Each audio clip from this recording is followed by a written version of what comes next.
Hello, and welcome to Replay Value. Last time we talked about strategy, it was in the context of how to go through the actual process of conveying the strategy while maintaining suspense. This time, we're going to rewind the clock a little bit to before the strategy has actually been determined. Today, I want to talk about some rules to follow when conceiving a strategy for your story. And if you're not a writer but generally interested in strategy, these rules might help you realize why certain elements bother you when they're not handled properly. Or maybe you just want narrative recommendations, in which case, I'll try to oblige. The rules that are outlined here are primarily for strategies that are organized around combat and combat allegories. So while chess is an actual combat, it's an allegory for combat, whereas a sports strategy... textbook combat allegory is the basis of physical competition. Well then, I guess, romance wouldn't be considered a love is war. Anyway, I wouldn't apply these rules to comedy, because if you're trying to get a laugh, the narrative construction isn't going to work the same way. In fact, subverting these rules might get a laugh in its own right. So buckle in and get ready for me to conflate strategy and tactics, not talk about JoJo or Hunter x Hunter again, and spoil the crap out of the following shows. Today, we're talking about 3 rules for conceiving a strategy. There's a tightrope balance to writing in genres like mystery and thrillers, where if you give too much away, the conclusion is obvious, and if you hold too much to the chest, engagement can trickle way down. A steady stream of both relevant and irrelevant information is important in those genres, but that's not exactly the case for strategy. As noted by rule number 1, all relevant information that the strategy is being created under must be given or inferable. The reason for this is because there is nothing more frustrating for the audience than feeling like they weren't given all of the necessary information to put together the plan themselves. The result generally feels cheap because there was some critical data that was squirreled away. If a decent amount of your audience walks away from the strategy feeling like it was just a deus ex machina, then it has failed to be compelling. That doesn't mean explaining the most basic rules of something like gravity, but if the plan involves a group flanking through an abandoned mineshaft to pincer the enemy, the audience needs to be aware of the mineshaft in some way prior to the actual plan coming to fruition. The tightrope balance here is how to make sure the audience has the data to potentially conceive of the plan themselves, while also not making the resulting strategy obvious. Dropping information far earlier or crowding it in with a lot of red herrings are both easy ways to tackle this. And I'd give dozens of other examples, but honestly, a good amount of this just comes down to the skill of the author. And usually the best way to couch information is through making something inferable. If we wanted to make everything obvious, we could be given something like fleet sizes, and the fact that historically the Empire fleet was destroyed by the 3 combined Alliance fleets. So it becomes really apparent that Reinhardt can attack the 3 fleets separately instead of waiting to be pincered in Legend of the Galactic Heroes. And frankly, that's a really simple strategy that isn't leaving the audience stunned by Reinhardt's brilliance, but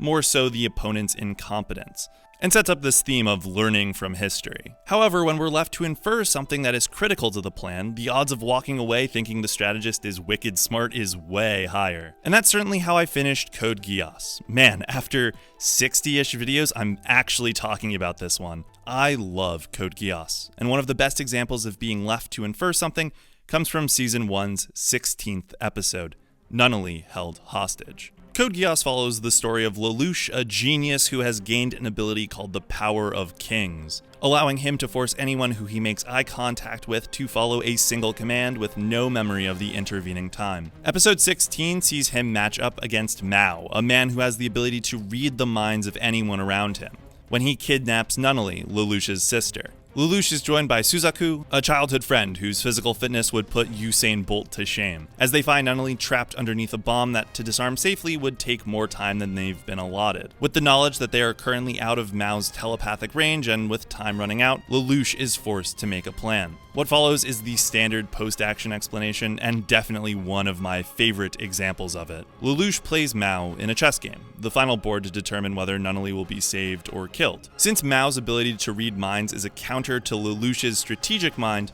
and his glasses are a counter to Lelouch's ability, Mao quickly gains the lead and wins the game, throwing the final piece to cause the bomb to detonate, leaving Lelouch emotionally distraught. But the bomb didn't actually detonate, as Suzaku cut the wire in midair, as he bursts through the window to disarm Mao. Lelouch is genuinely surprised, but Suzaku states that he was only doing as Lelouch told him to do, causing Lelouch to put the plan together at the same time as the audience. Lelouch tactically used his ability on himself to forget the plan, so that his strategy wouldn't be able to be predicted by Mao through his mind-reading ability. And that's why the plan works really well. We were given all the relevant information in regard to Mao's telepathic range, Suzaku's physical ability, how the bomb worked, and told in the past what the limitations of Lelouch's skill were. Everything in this plan is consistent with that. We were never once told that the power of kings couldn't be used on oneself, and the dawning realization that hits the audience from that inference is what makes the strategy so good. There is a notable exception to Rule 1 that I've classified as Rule 1B. If the strategist isn't the point of view character, then any amount of information can be withheld. You can hold back the fact that reinforcements are coming, or aren't. You can keep the plan entirely secret if you want, though at that point it becomes hard to call the focus strategy. Presumably, if information is being withheld from the protagonist and the audience, it either becomes a source of conflict or the focus is on something entirely else, like action. There is something to say for this exception, especially when it comes to relationships. If you've known the plans for however many chapters or episodes and suddenly you're being kept in the dark, it's rational to wonder why and have that seep in as resentment, which can lead to conflict between characters. This almost certainly goes without saying, but you really want to hold information back if the strategy belongs to an opponent. Scenes where the point of view characters are just absolutely befuddled by the decisions of the opponent right before the trap is sprung are great ways to build fear and show the effectiveness of a plan. The next rule is going to seem very obvious, but this wouldn't be a good set of rules if I didn't go over the most blatant stuff. Rule number 2. An objective must be stated regardless of whether that's the true objective. It doesn't matter if the principal character is going to blow everyone's mind, including the audience's. If no objective is stated, everyone's going to wonder what the actual plan is instead of getting invested in the action itself. Just keep in mind Rule 1B. If the strategist isn't the point of view character, then there doesn't have to be a stated objective, though the audience will certainly wonder what the point of any actions taken are, which if not handled properly, tied into the narrative, can lower engagement. The objective, whether true or not, is the lens through which the audience is going to view the strategy as to its effectiveness. It's important to note that this is different than the goal or win condition. So even if the win condition isn't being stated, purchasing the guild building, we still know that actions taken, like selling the secret of cooking food, build into Shiroe's desire to save the twins and create rules in Akihabara, the objective. Goal omission only works because the audience knows the end and the steps, but not how they tie together. The objective is key. So let's talk about a plan that holds the true strategy in the back pocket and how that plays out. If you want an example of when the main character's true objective differs from the stated one, Code Geass's episode 13, where Lelouch blows up the Japanese Liberation Front ship while stating that they were going to support them, is a strong example, though I'm loath to use the same show for two examples. Therefore, we'll talk about another great strategy where the true objective is hidden, albeit not the main characters, from everyone's favorite mecha anime, Attack on Titan. Shortly after the defense of Trost, in which Eren Yeager is found to be a Titan shifter, the Survey Corps leaves on the 57th expedition beyond the walls. The stated objective is twofold: to secure a new path to Wall Maria as their old path has been blocked off in Trost, and to prove Eren's worth as an asset to the Survey Corps' mission. As the group departs, it quickly finds itself being hounded by an intelligent Titan, similar to Eren, which kills off their flank, leaving the supposed mission in tatters, though the group continues forward, only changing direction. While the soldiers who we follow like Armin question why they've changed direction as opposed to retreating, we cut to Eren and Squad Levi, with Eren having to make the decision to trust in his orders and his teammates, or to abandon the plan that he does not know in order to do something now. This is the meat and potatoes of having the true objective be unclear. Characters are forced to make decisions purely based on faith or trust or their emotional state without knowing the bigger picture. Logic doesn't really play a role here, and since difficult choices are one of the cruxes of good storytelling, it's not surprising that this moment is one of Attack on Titan's signature sequences. It isn't until Eren affirms his faith in the team and agrees to stick with the plan that the capture device is launched and the female Titan is trapped. Again, in post-action explanation, we learn that Erwin suspected that there was another Titan shifter within the walls and designed this mission to capture them. The true objective that was kept secret from everyone except for those closest to Erwin, as to ensure that the spy wouldn't discover the truth. The sense of uncertainty, the choices it forces on the characters, and the resolution of revelation is where a red herring objective giving way to a true objective is able to shine. This might also be obvious, but I just want to cover my bases. A caveat to this rule is 2b.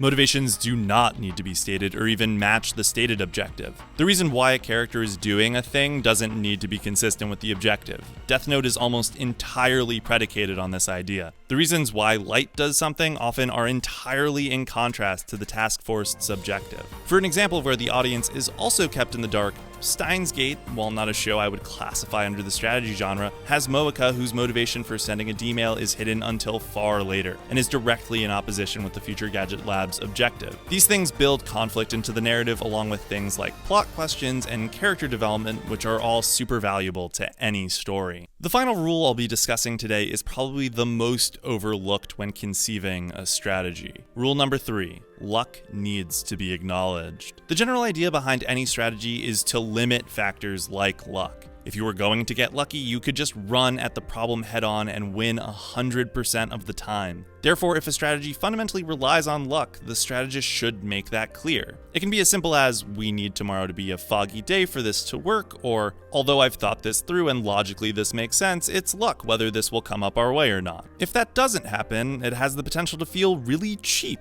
especially if it's an element that occurs later in the plan as opposed to an initial check. Like, two events needing to coincide at the exact same time with no way to communicate between the two groups. I want to stress that there is a difference between making luck, where the plan involves waiting for the perfect opportunity and was designed around delaying for that moment, and getting lucky, which is more or less pure chance. And when it comes to announcing luck, I can think of no better show than Yu-Gi-Oh! I doubt I need to give a specific example other than Heart of the Cards, but the duel where Yugi faces off against Slifer comes to mind as he delays to come up with a plan of attack and to draw the one card he needs to win the duel: Brain Control. This happens all the time in the Yu-Gi-Oh! Series, and I don't begrudge it for this at all, since Heart of the Cards is basically code for luck or plot armor. And fortunately, the show doesn't act like its characters' ability to draw equates them with being genius. Rather, it focuses on their ability to recognize the situation and quickly adapt, or not in the case of Joey Time Roulette Go Wheeler. I want to clarify that strategy can, and in the case of shows like No Game No Life and Kakegurui, should include mind games and predictions. Those are factors that limit chance. If you've baited your opponent into throwing scissors, then you've assured victory.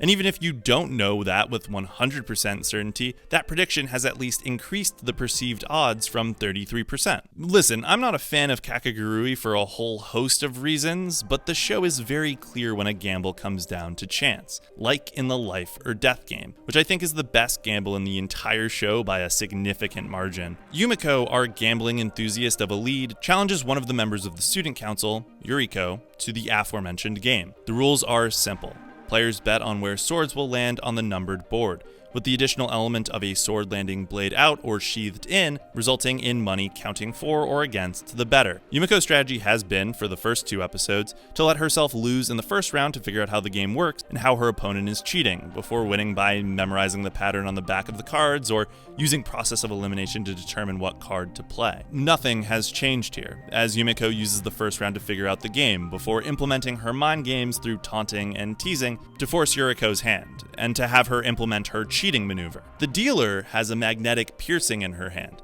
allowing her to place a sword inside one of the slots with some margin of success. As Yumiko goes all in on the correct slot, potentially costing her opponent 2 billion yen, she notes that this strategy isn't a guarantee, because she has no way of knowing how the sword will appear. It is a gamble even with the prediction she's made. For Yumiko, she doesn't really care about money, all she cares about are stakes. And so with this strategy, which effectively puts 2 billion on the board, she's maximized the stakes and thus succeeded in her strategy. And while she doesn't care about the outcome, it fundamentally comes down to chance on what direction the sword lands, or if it lands in the slot at all. And the chance element is what builds tension here, as Yuriko is forced to deal with the idea that she might be about to lose 2 billion yen, and we as the audience are hoping for Yumiko to win as our protagonist. Because Yumiko has outlined her plan, we have reason to suspect that she is correct even if it's not a guarantee. The aftermath doesn't really matter.